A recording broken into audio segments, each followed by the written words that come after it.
Džiaugiuosi galėdamas Jums pristatyti dar vieną Juliaus laimėtą bylą. Trumpai Jums pristatysiu, su kokia teisinė problema šįkart susidūrė Juliaus klientas.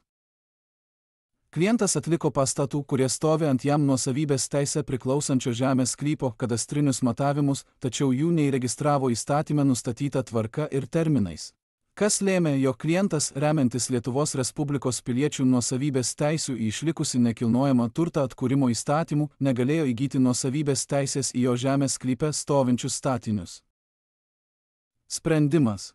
Įvertinus susiklosčiusias aplinkybės, parengtas ir teismui pateiktas pareiškimas dėl nuosavybės teisės įgyjimo pagal įgyjamąją senatį fakto nustatymo.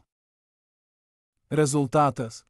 Teismas tenkino mūsų reikalavimą ir klientas įgijo nuosavybės teisę į ilgiau nei 10 metų atvirai, sąžiningai, teisėtai ir nepertraukiamai valdomą nekilnojamą turtą.